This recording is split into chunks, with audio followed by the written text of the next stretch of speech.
Good morning बच्चों। हम लोग अपने हिंदी पल्लव पाठ्य पुस्तक का पाठ 9 क्या निराश हुआ जाए पाठ का अध्ययन कर रहे थे। बच्चों, हमने पाठ के लेखक हजारी प्रसाद द्विवेदी के बारे में बताया कि उनका जन्म कहाँ हुआ था, उनकी कौन कौन सी रचनाएं हैं, उनकी मृत्यु कहाँ हुई थी। इन सब बातों को हम लोग जाने। अब बच्चों, हम लोग पाठ के बारे में पढ़ें। मैं बताई थी ना कि पाठ में लेखक हजारी प्रसाद द्विवेदी जी कहते हैं कि जो गांधी, टैगोर, जो लोग देश का सपना देखे थे, वो भारत अब वैसा भारत नहीं रहा। यहाँ पर क्या है, आए दिन समाचार पत्रों में बेईमानी, अपराध, छल, ये सब तरह तरह की घटनाओं के बारे में दिखाई देता है, सुनने को आता है। लेकिन ऐसा नहीं है। अभी भी धर्म की तरफ लोगों का झुकाव है। जो धर्म में विश्वास रखते हैं वो लोग इस काम को गलत मानते हैं। और अभी भी ऐसा है कि हमारे देश में ईमानदार व्यक्तियों की कमी नहीं है। तो बच्चों, पाठ में बहुत सारे ऐसे उदाहरण हैं जिसमें लोग दयालु, एक दूसरे की सहायता करते हुए दिखे। ये इन सब चीज़ों को दिखाया, लोगों की अच्छाइयों को दर्शाया गया है कि अभी भी हमारे देश में अच्छे लोगों की कमी नहीं है। तो बच्चों, ये पाठ जो है हजारी प्रसाद द्विवेदी द्वारा लिखित निबंध है। इसको मैं आज आपको समझाने जा रही हूँ। यहाँ पर लेखक क्या बोलते हैं कि हमको निराशावादी नहीं होना चाहिए। ये नहीं सोचना चाहिए कि अरे अब देश में अच्छे लोग नहीं रह गए, जहाँ देखो तहाँ अपराध है, बेईमानी है, चोरी है, गलत काम कर रहे हैं। ये सोच के निराश नहीं होना चाहिए। क्यों नहीं निराश होना चाहिए? क्योंकि अभी भी अगर देखा जाए तो हमारे देश और समाज में ऐसे व्यक्ति हैं जो दूसरों की सहायता करते हैं, भलाई करते हैं और दया करुणा उनके में भरी हुई है। ऐसे भी लोग हमारे देश में हैं। तो इसलिए बोल रहे हैं लेखक कि क्या निराश हुआ जाए, यानी आशावादी होने की प्रेरणा दी है कि इसके ये सोच करके हमें निराश नहीं होना है। पाठ को देखेंगे। मेरा मन कभी कभी बैठ जाता है। समाचार पत्रों में ठगी, डकैती, चोरी, तस्करी और भ्रष्टाचार भरे रहते हैं। आरोप प्रत्यारोप का कुछ ऐसा वातावरण बन गया है कि लगता है देश में कोई ईमानदार आदमी ही नहीं रह गया है। हर व्यक्ति संदेह की दृष्टि से देखा जा रहा है। जो जितने ही ऊंचे पद पर है उतने ही अधिक दोष दिखाए जाते हैं। लेखक कहते हैं कि मेरा मन कभी कभी दिल बैठ जाता है, यानी दुख होता है, हमें कष्ट होता है कि समाचार पत्रों में आए दिन इतनी ठगी, डकैती, चोरी, अपराधों के बारे में इतना लिखा रहता है कि पूरा भ्रष्टाचार से समाचार पत्र भरा है। लेकिन आरोप प्रत्यारोप का कुछ ऐसा वातावरण बन गया है कि लगता है कि कोई देश में समाचार पत्र को पढ़ो तो क्या लगता है कि कोई देश में ईमानदार व्यक्ति रह ही नहीं गया। सब तरफ बेईमानी ही दिखती है। हर व्यक्ति संदेह की दृष्टि से देखा जा रहा है। हर व्यक्ति को, यानी किसी में ईमानदारी नहीं दिख रही। हर व्यक्ति को लोग संदेह की दृष्टि से देखते हैं। जो जितने ऊंचे पद पर है उतने ही अधिक दोष दिखाए जाते हैं। देखा जाता है जो जितना अधिक पद पे है उसमें क्या है, उतनी ही बेईमानी भरी है, वो उतना ही गलत कार्य करता है। क्योंकि ऊंचे पद पर है तो उसको और भी गलत कार्य करने को में कोई डर नहीं है और खुलेआम गलत कार्य करता रहता है उसको, और उसमें उस पर कोई दोषारोपण नहीं कर पाता है। तो बोलते हैं कि जो जितने ऊंचे पद पर रहता है उसमें उतने ही दोष दिखाए जाते हैं। एक बहुत बड़े आदमी ने मुझसे एक बार कहा था कि इस समय सुखी वही है जो कुछ नहीं करता, जो कुछ भी करेगा उसमें दोष खोजने लगेंगे। लोग कहते हैं कि, लेखक कहते हैं कि एक बार हमसे एक आदमी मिले और बोले कि जो कुछ नहीं करता वही निर्दोष है। अगर कुछ भी करो तो लोग उस पर दोष लगा देंगे कि नहीं ये ऐसे नहीं ऐसे है। यानी समाज में एक दूसरे पर दोषारोपण करने वालों की भी कमी नहीं है। कुछ भी करोगे आप आपको दोषी ठहराएंगे।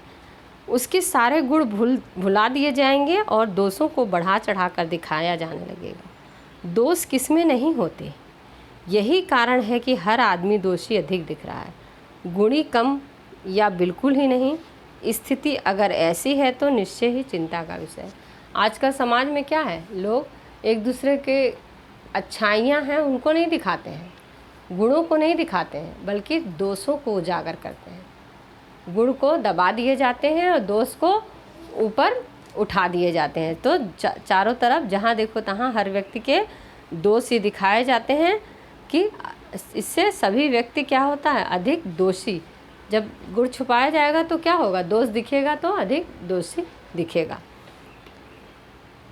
गुण बिल्कुल ही नहीं। स्थिति अगर ऐसी है तो निश्चय बोले हैं कि अगर समाज में ऐसा है कि लोगों की अच्छाइयों को लोग नहीं दिखा रहे हैं, गुण को ही उजागर कर रहे हैं, तो क्या है, समाज में अगर चारों तरफ बुराइयां ही बुराइयां रहेंगी तो क्या है, उससे व्यक्ति बुराइयों को सीखेगा। और अच्छाइयाँ फैलेंगी तो क्या है, कुछ तो कुछ लोग ग्रहण करेंगे ही, अच्छाइयों को ग्रहण करेंगे। तो बोल रहे हैं कि अगर व्यक्ति की अच्छाइयों को दबा करके, गुणों को दबा करके अगर बुराइयों को या दोषों को उजागर किया जा रहा है तो यह भी एक क्या है, चिंता का विषय है। क्या यही भारतवर्ष है जिसका सपना तिलक और गांधी ने देखा था? रविन्द्रनाथ ठाकुर और मदन मोहन मालवीय का महान संस्कृति सभ्य भारतवर्ष किस अतीत के गह्वर में डूब गया? कह रहे हैं कि क्या यही भारतवर्ष था जिसका सपना तिलक और गांधी ने देखा था? रविन्द्रनाथ ठाकुर और मदन मोहन मालवीय का महान संस्कृति सभ्य भारतवर्ष किस अतीत के गह्वर, गह्वर मतलब गुफा, बोलते हैं कि यही इसी भारत का सपना उन लोग देखे थे। और जो है उन लोग का जो महान संस्कृति जो थी भारत की, वो किस गुफा में डूब गई, यानी कहाँ चली गई, जो भारत का सपना उन लोग देखे थे। आर्य और द्रविड़, हिंदू और मुसलमान, यूरोपीय और भारतीय आदर्शों की मिलन भूमि, मानव महासमुद्र क्या सूख ही गया। यहाँ पर क्या है, अनेकता में एकता।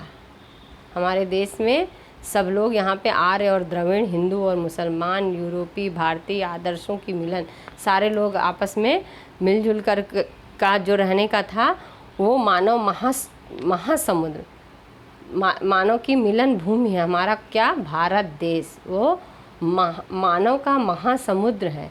यहाँ सब लोग आपस में मिलजुल कर रहते हैं। क्या यह समुद्र बोल रहे हैं सूख नहीं गया, यानी अब बातें वो मिलजुल कर रहने की, प्रेम भाव ख़त्म हो गया है। तो बोल रहे हैं कि जो सपना भारत का उन्होंने देखा था, क्या ऐसा नहीं लगता कि वो भारत जो समुद्र था वो सूख गया है?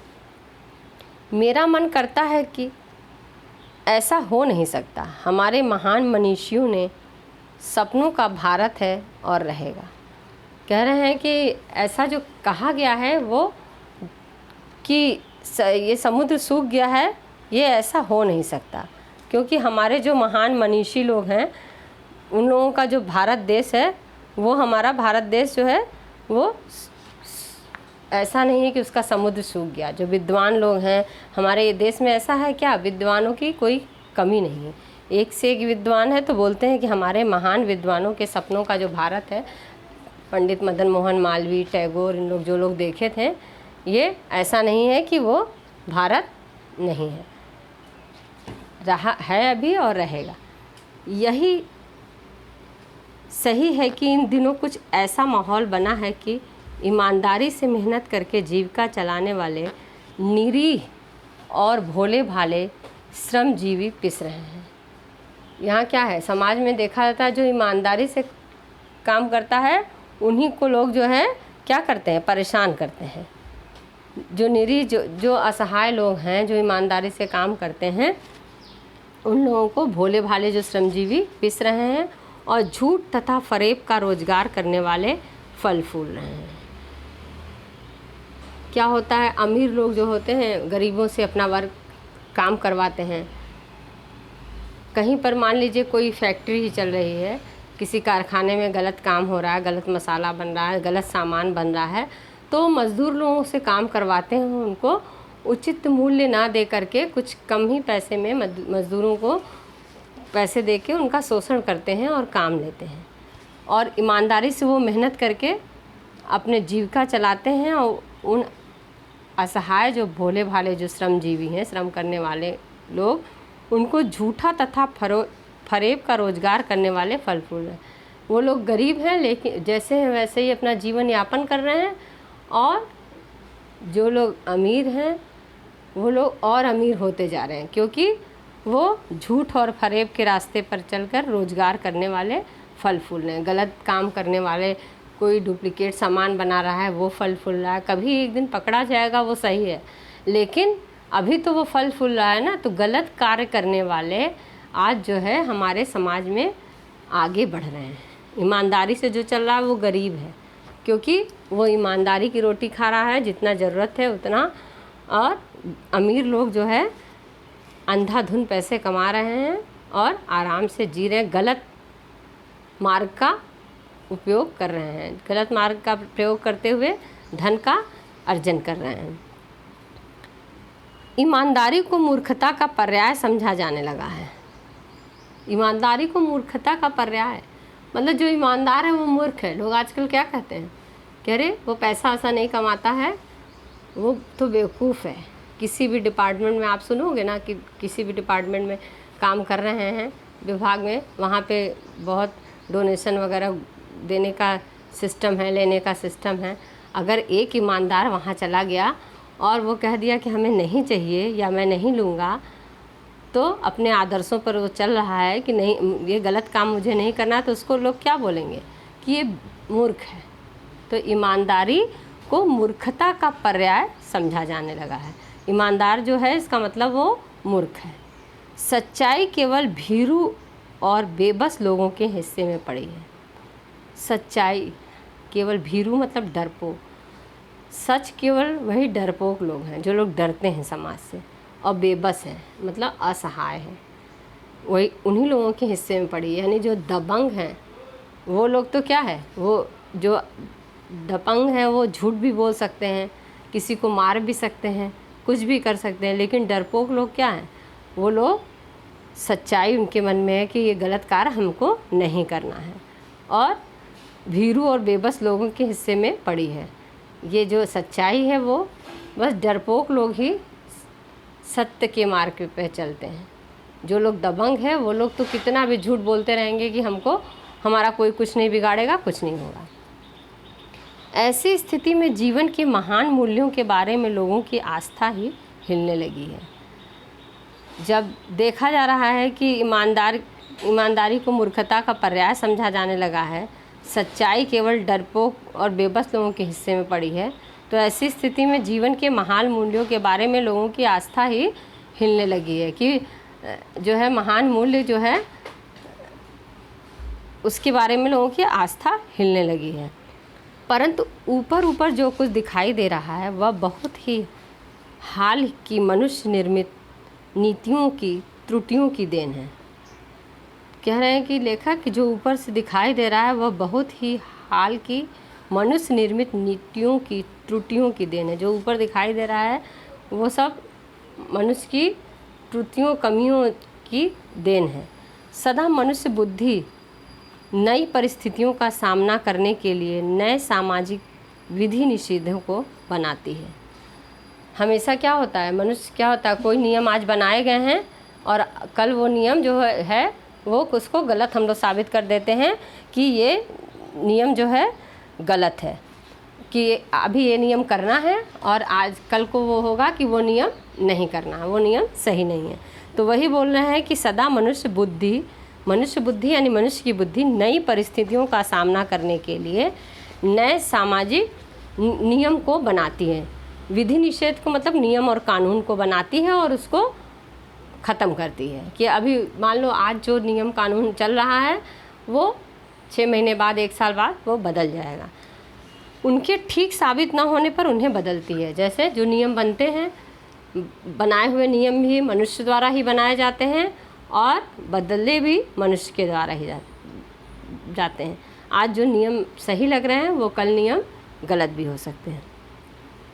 नियम कानून सबके लिए बनाए जाते हैं, पर सबके लिए कभी कभी एक ही नियम सुक्कर नहीं होते। नियम कानून सबके लिए, जो समाज में हमारे नियम देश में बनता है वो सबके लिए होता है, लेकिन वही नियम क्या होता है, किसी के लिए सुक्कर होता है और किसी के लिए कष्टमय होता है।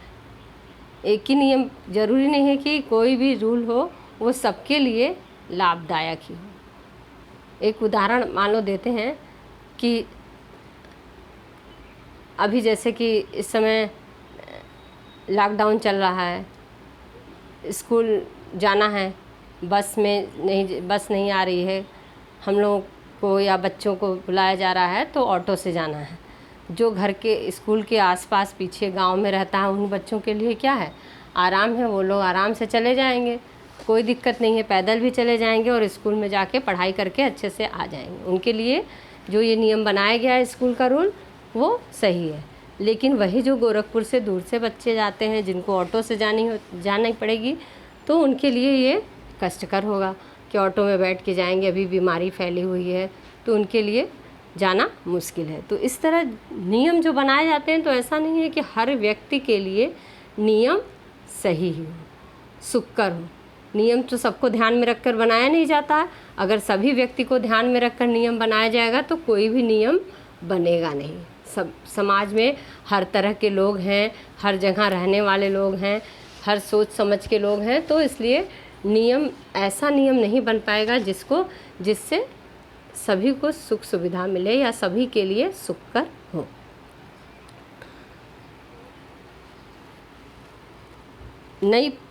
नई सामाजिक विषय निषेधों को बनाती है, उन्हें ठीक साबित होने पर उसको बदल देती है, पर सबके लिए सभी नियम सुखकर नहीं होते। सामाजिक कायदे कानून कभी युग युग से परीक्षित आदर्शों से टकराते हैं। इससे ऊपरी सतह आड़ोलित भी होती है, पहले भी हुआ है, आगे भी होगा, उसे देखकर हताश हो जाना ठीक नहीं है।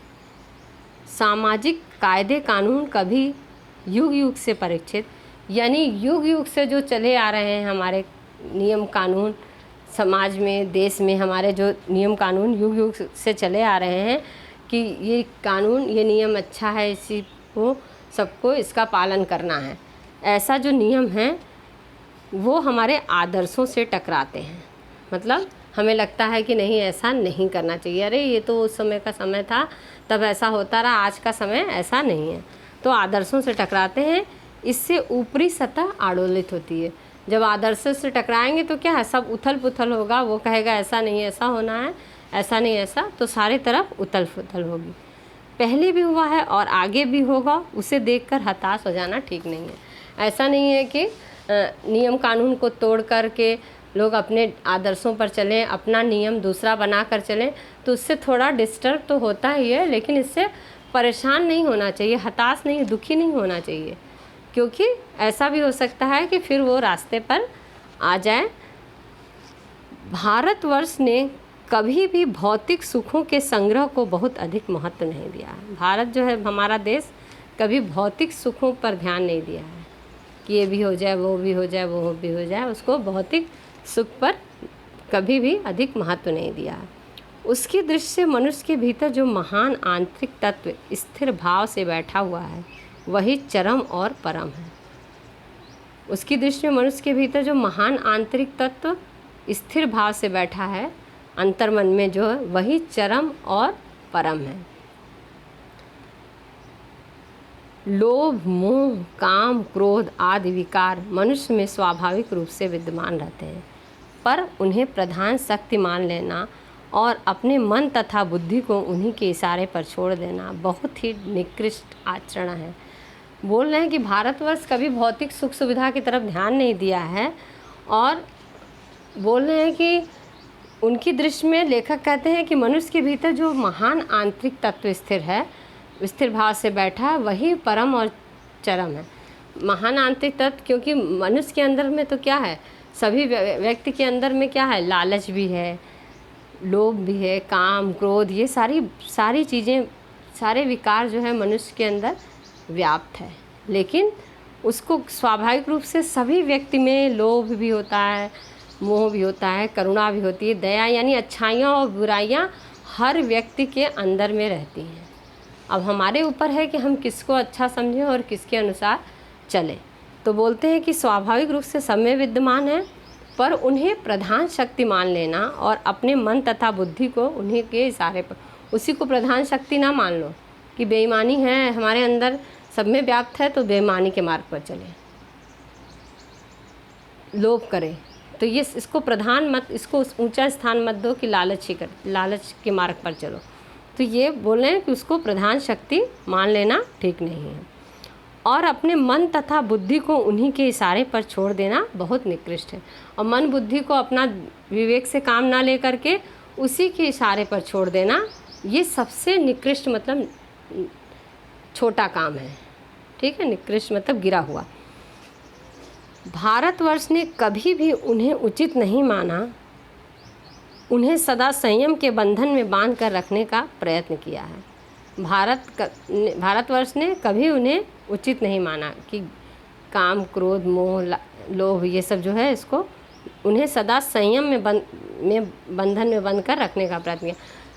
भारतवर्ष हमेशा लोभ, मोह, क्रोध, बेईमानी इसको हमेशा संयम में बंध कर रखने का प्रयत्न किया, यानी कोशिश यह किया कि ईमानदारी के मार्ग पर चले, दया और करुणा के मार्ग पर चले। ठीक है, तो उदारता के भाव पर चले। ये सारी भावनाएं भारतवर्ष के व्यक्तियों में भारतवर्ष चाहता था कि हमारे जो मनुष्य हमारे देश के हैं उनमें ये भाव रहे। परंतु भूख की उपेक्षा नहीं की जा सकती, बीमार के लिए दवा की उपेक्षा नहीं की जा सकती, गुमराह को ठीक रास्ते पर ले जाने की उपेक्षा नहीं की जा सकती। कह रहे हैं कि भूख की उपेक्षा नहीं की जा सकती, बीमार के लिए दवा की उपेक्षा नहीं की जा सकती, गुमराह को रास्ते पर ले जाने की उपेक्षा नहीं की जा सकती। मतलब अगर कोई बीमार है तो उसको दवा चाहिए ही, और गलत रास्ते पे चल रहा है तो उसको ठीक रास्ते पर ले जाने ज़रूरी ही है, और भूख उसको लगा है तो खाना उसको चाहिए ही, इसकी उपेक्षा नहीं की जा सकती। हुआ यह है कि इस देश के कोटि कोटि दरिद्र जनों की हीन अवस्था को दूर करने के लिए ऐसे अनेक कायदे कानून बनाए गए हैं जो कृषि, उद्योग, वाणिज्य, शिक्षा और स्वास्थ्य की स्थिति उन्नत और सुचारू बनाने के लक्ष्य से प्रेरित हैं। कह रहे हैं कि देश में कोटि कोटि दरिद्र जनों, यानी हमारा देश क्या है, बहुत अमीर देश तो नहीं है, यहाँ पर क्या है, गरीबों की संख्या बहुत अधिक है। तो जो दरिद्र जन की हीन अवस्था यानी गिरी हुई अवस्था, जो गरीब लोग हैं उनकी अवस्था को, जो गिरी हुई अवस्था को दूर करने के लिए ऐसे बहुत सारे कायदे और कानून बनाए गए हैं जो कृषि, उद्योग, वाणिज्य, शिक्षा और स्वास्थ्य की स्थिति को उन्नत और सुचारू बनाने के लक्ष्य से प्रेरित हैं। अगर ये कृषि, उद्योग, वाणिज्य, शिक्षा और स्वास्थ्य की स्थिति उन्नत होगी तो क्या होगा, इनके में भी सुधार आएगा। अगर ये कृषि उद्योग अच्छा होगा तो ये लोग कृषि से पैसा कमा लेंगे, वाणिज्य से, व्यापार से कमा लेंगे, शिक्षा से कमा लेंगे, स्वास्थ्य से कमा लेंगे। तो इन लोगों की स्थिति को सुधारने के लिए ये तरह तरह के जो हमारे स्वास्थ्य की, वाणिज्य, शिक्षा की, सबकी स्थिति को और अच्छा सुधार किया जा रहा है, और उसका लक्ष्य है कि उसको और ऊपर उठाया जाए और उसको अच्छा किया जाए। परंतु जिन लोगों को इन कार्यों में लगना है उनका मन सब समय पवित्र नहीं होता, प्रायः वे ही लक्ष्य को भूल जाते हैं और अपनी सुख सुविधा की ओर ध्यान देने लगते। बता रहा है फिर कि ये सारे जो हमारे देश में गरीब जन हैं उन्हीं के लिए सारे कायदे कानून बनाए गए हैं, और उसमें ये कहा गया है कि जो कृषि, वाणिज्य, शिक्षा, स्वास्थ्य, इन सब क्षेत्रों में लोगों को काम दिया जाएगा। ये सारे विभाग में लोगों को काम दिया जाएगा जिससे उनकी स्थिति में सुधार होगा। परंतु फिर लेखक क्या बोलते हैं कि वहाँ तो लोग चले जाते हैं काम पाने के लिए, जिन लोगों को इन कार्यों में लगना है उनका मन हमेशा पवित्र नहीं होता। पवित्र नहीं होता यानी वो गलत कार्य करने लगते हैं। कुछ दिन तो ईमानदारी से काम करेंगे, फिर वो गलत मार्ग पर चलने लगते हैं। प्रायः वे ही लक्ष्य को भूल जाते हैं और अपने ही सुख सुविधा की ओर ज़्यादा ध्यान देने लगते हैं। वे ही लक्ष्य को भूल जाते हैं और अपनी सुविधा, यानी लक्ष्य को तो भूल जाते हैं कि हमें इस विभाग में हम आए हैं तो स्वास्थ्य विभाग में है तो अच्छे से कार्य को अपने करना है, कृषि क्षेत्र में है तो उसको करना है, शिक्षा के क्षेत्र में है तो अपना योगदान देना है। तो योगदान देना तो अलग की बात है, उसके साथ वो बेईमानी करने लगते हैं, वो गलत रास्ते पर कार्य करने लगते हैं, ईमानदारी को भूल जाते हैं, अच्छे से कार्य नहीं करते और अपनी सुख सुविधा पर ज़्यादा या तो आराम करने लगे या कहीं गलत रास्ते से ईमानदारी खोकर गलत रास्ते से पैसा लेने लगेंगे। तो ये तरह तरह का काम लोग करने लगते हैं। तो इसलिए समाज हमारा उन्नति नहीं कर पा रहा है। तो बच्चों, आज हम लोग यहीं तक पढ़ें। अगली क्लास में हम लोग पाठ के आगे के भाग को पढ़ेंगे। आप पाठ को अच्छे से पढ़ेंगे और पाठ के कठिन शब्द जो हैं उसको अच्छे से ढूंढकर, जो अंडरलाइन शब्द दिए गए हैं रेड कलर से, उसको आप अपनी कॉपी में लिखेंगे। पाठ के शब्दार्थ लिखेंगे और हजारी प्रसाद द्विवेदी का जीवन परिचय लर्न करेंगे। धन्यवाद।